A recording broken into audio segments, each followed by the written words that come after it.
Hello friends, welcome to all in one mix. आज हम सब पढ़ेंगे class 8 science chapter 6 combustion and flame की question answer exercise solution. First question is list conditions under which combustion can take place. तो कौन कौन से condition के अंदर जो कंबशन का प्रोसेस है वो होता है। First one is fuel, air and heat. तो फ्यूल जो होता है वो एक हमारा कम्बस्टाइल सब्सटेंस होता है, ठीक है। इजली हम सब कम्बशन जो प्रोसेस है वो ले सकते हैं, ठीक है। इजली ये बर्न हो जाते हैं। नेक्स्ट वन इज़ एयर, मतलब बिना एयर के प्रेजेंस में हम सब कोई भी चीज़ जला नहीं सकते, बिकॉज एयर में क्या होती है, ऑक्सीजन होती है। Suppose we can take an example, आप जो है एक कैंडल ले लो, उसको जलाओ, फिर आप उसको ग्लास से ढक दो, तो आपने जो एयर का एरिया था जिससे एयर जाती थी वो आपने ब्लॉक कर दिया। आप ग्लास उठाओगे ना तो जो कैंडल है ना वो बुझी मिलेगी आपको। Next one is heat, presence of heat to reach ignition temperature. Heat मतलब जैसे कि जब तक कोई किसी भी प्रॉपर सब्सटेंस को उसका इग्निशन टेम्परेचर नहीं मिलेगा तब तक वो सब्सटेंस बर्न नहीं होगा।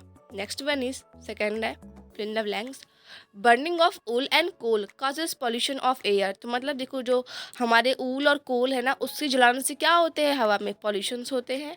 Next one is a liquid fuel use in home is. तो ऐसे कौन से लिक्विड फ्यूल है जिसको हम सब अपने घर में यूज़ करते हैं, वो क्या है, LPG, liquid petroleum gas.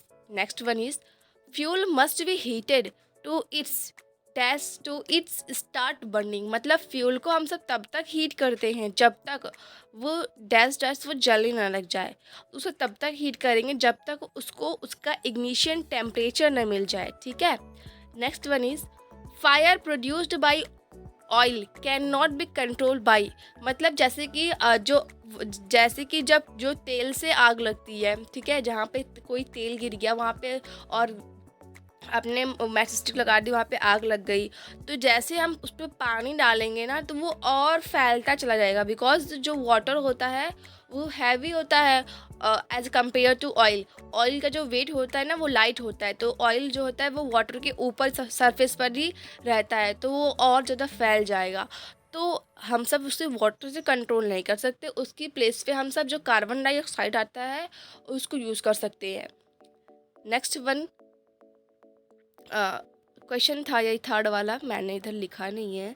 Third question है explain how the use of CNG in automobile has reduce pollution in our cities. तो जैसे कि आपको एक्सप्लेन करना है कि जो सीएनजी का हम लोग यूज़ करते हैं अपने ऑटोमोबाइल्स में, कंप्रेस्ड नेचुरल गैस का, उससे हमारे सिटी में जो पॉल्यूशंस होते हैं वो कम होते हैं, ठीक है, as compare to other automobiles. तो हम सब जो है सीएनजी का यूज़ कर सकते हैं पेट्रोल डीजल के प्लेस पे। तो आपको बताना है कैसे वो जो है सीएनजी का एडवांटेज। तो first one is it gives out less CO2, CO, SO2, nitrogen oxide which is beneficial as they play crucial role in global warming and acid rain. तो यहाँ पर देखो, बिकॉज जो सीएनजी होता है ना वो कार्बन डाइऑक्साइड और जो हमारा CO है, कार्बन मोनोऑक्साइड है, ठीक है, और फिर नाइट्रोजन ऑक्साइड है, ये सब चीज़ें जो है बहुत कम गैस निकालती है, मतलब, और फिर ये एक तरफ से बहुत बेनिफिशियल्स है हमारे लिए, बिकॉज ये सब गैस नहीं निकलेंगे तो हमारे जो एसी ड्रेन है वो भी नहीं होंगे, ठीक है। और फिर ये जो सीएनजी है ये जलने पर कोई रेसिड्यू नहीं छोड़ती है, मतलब जैसे कि हम सब पत्तियां जला देते हैं उसके बाद फिर देखो उसकी राख बचती है, बट सीएनजी की कोई राख नहीं बचती है, ठीक है। फिर फोर्थ क्वेश्चन था, मतलब आपको डिफरेंस बताना था एलपीजी और वुड में। तो ये देखो, एलपीजी जो होता है वो एक लिक्विड फ्यूल होता है, हम सब जानते हैं, और वुड जो होता है सॉलिड फ्यूल होता है।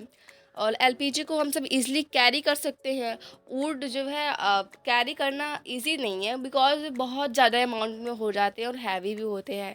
तो फिर फर्स्ट देखते हैं, it does not causes pollution on combustion. तो एलपीजी को हम लोग जलने पर जो है ये पॉल्यूशन नहीं क्रिएट करता है। नो स्मोक इज़ प्रोड्यूस, कोई भी स्मोक प्रोड्यूस नहीं होता है, ये एक लिक्विड फील है, और इसका जो कैलोरीफिक वैल्यू है बहुत ज़्यादा है, मतलब एज कम्पेयर टू वुड इसका जो कैलोरीफिक वैल्यू है बहुत ज़्यादा है, मतलब किसी भी सब्सटेंस को बहुत ज़्यादा मात्रा में हीट प्रोवाइड करता है, और इसको हम सब इजीली ट्रांसपोर्ट कर सकते हैं सिलेंडर में स्टोर करके। फिर वुड का देखते हैं, it pollute air on its combustions. इसके जलने पर ये जो है ना कम्बशन जो वो होता है ये एयर को पॉल्यूट कर देता है। फिर next one is it produces smoke, और जलने पर ये धुआं भी उत्पन्न करता है, which is a solid fuel, ये एक सॉलिड फ्यूल है। और it has less calorific value, और इसकी जो कैलोरीफिक वैल्यू होती है वो कम होती है। और it can not be transported easily, और इसको हम सब ईजिली ट्रांसपोर्ट नहीं कर सकते हैं। Next one is question number 5, give reason water is not use to control fire involving electrical equipment. तो आपको रीज़न बताना है कि जो हम लोग जब भी जो इलेक्ट्रिकल इक्विपमेंट होते हैं, जब उनसे आग लगती है तो हम सब वाटर का यूज़ क्यों नहीं कर सकते उसे कंट्रोल करने के लिए। तो आंसर देखते हैं, water is a good conductor of heat and electricity. अगर आपको इसका लिखना होगा, ठीक है, आंसर सही मायने में, तो आप इसको लिखने के बाद जो है लिख सकते हैं बिकॉज, क्योंकि जो वाटर होता है ना ये हीट और उसका इलेक्ट्रिसिटी का एक गुड कंडक्टर होता है। बी है, LPG is a better domestic fuel than wood. तो सेम आंसर देखते हैं, LPG does not produce smoke and carbon particles which cause respiratory problems. जैसे कि जो हमारा एलपीजी होता है, ये लिक्विड पेट्रोलियम गैस, ये इस कोई भी स्मोक प्रोड्यूस नहीं करता है और ना ही कोई कार्बन पार्टिकल्स जिससे हमें रेस्पिरेटरी प्रॉब्लम हो। ठीक है। नेक्स्ट क्वेश्चन नंबर 6 है, make a level diagram of a candle flame. तो ये कैंडल फ्लेम का आपको डायग्राम बनाना है, ठीक है। जो भी इसके रेंज वगैरह होंगी ये आपके बुक्स में गिवन है, आप इजीली उसे ड्रॉ कर सकते हैं। 7 क्वेश्चन देखते हैं, name the unit in which the calorific value of a fuel is express. तो ऐसी कौन सी यूनिट है, ठीक है, जिसमें हम सब कैलोरीफिक वैल्यू को रिप्रेजेंट करते हैं।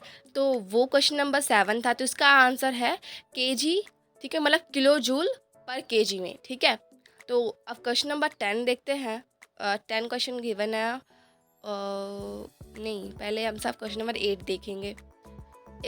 Explain how CO2 is able to control fires. तो यहाँ पर देखो CO2 जो होता है वो ईजिली जो है फायर को कैसे कंट्रोल कर सकता है।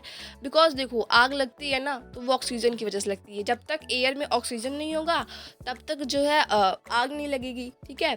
तो कार्बन, आंसर देखते हैं, carbon oxide cover the fire and cut off the contact of oxygen and fuel. This is because CO2 is heavier than oxygen. तो देखो जो कार्बन डाइऑक्साइड होता है वो ना, उसको डालने से जो हमारा फ्यूल और ऑक्सीजन के बीच जो कनेक्शन होता है उसे कट कर देता है। बिकॉज जो हमारा कार्बन डाइऑक्साइड होता है वो एक हैवियर फ्यूल होता है। ठीक है। तो as a compare to oxygen, तो ये भी आप जाने रहिएगा।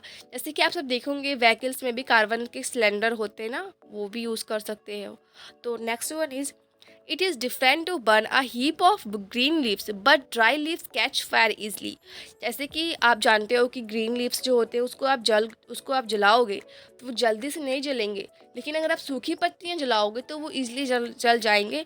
बिकॉज जो हमारे ड्राई लीव्स होते हैं ना उसमें मॉइस्चर होता है वो नहीं होता है, उसमें नमी नहीं होती है। तो आंसर देखते हैं, green leaves have a lot of moisture, so it does not allow them to catch fire easily. However, dry leaves have no moisture in them. जैसे कि जो ग्रीन लीव्स होते हैं, ठीक है, इसमें बहुत सारे मॉइस्चर होते हैं तो इससे उन्हें जलने में बहुत टाइम लगता है। ठीक है। लेकिन जो हमारे ड्राई लीव्स होते हैं उसमें मॉइस्चर नहीं होते हैं। Next one is 10 question, which zone of a flame does a gold Smith use for melting gold and silver and white. तो कौन से जोन का यूज़ करते हैं, कौन, फायर के फ्यूल की कौन से जोन का यूज़ करते हैं गोल्ड स्मिथ जो है अपने गोल्ड और सिल्वर को मेल्ट करने में। तो वो आंसर है, ये लोग आउटर मोस्ट जोन का यूज़ करते हैं अपने गोल्ड और सिल्वर को मेल्ट करने में। बिकॉज जो हमारे आउटर मोस्ट जोन होते हैं ना, इसमें हमारा जो कंबशन होता है ना वो कम्प्लीटली जल जाता है।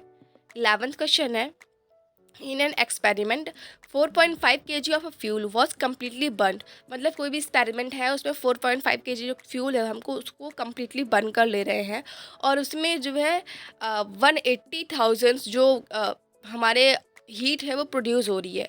तो आपको इसकी कैलोरीफिक वैल्यू निकालनी है। तो यहाँ पर देखो जो भी गिवन है आप उसे लिख लेंगे, फिर हीट प्रोड्यूस बाय 1 kg जितना गिवन है उसको 1 से इंटू करवा देंगे और 4.5 से डिवाइड करवा देंगे। जो हमारा आंसर आएगा 40,000 वो हमारा आंसर हो जाएगा, और उसकी यूनिट है आप उसको लिख लोगे किलो जूल पर केजी में। ठीक है। फिर क्वेश्चन नंबर 12 है, can the process of rusting be called combustion discuss. क्या हम सब जो रस्टिंग का प्रोसेस होता है, ठीक है, आयरन्स में, उसको हम सब कंबशन कह सकते हैं, आपको ये बताना है।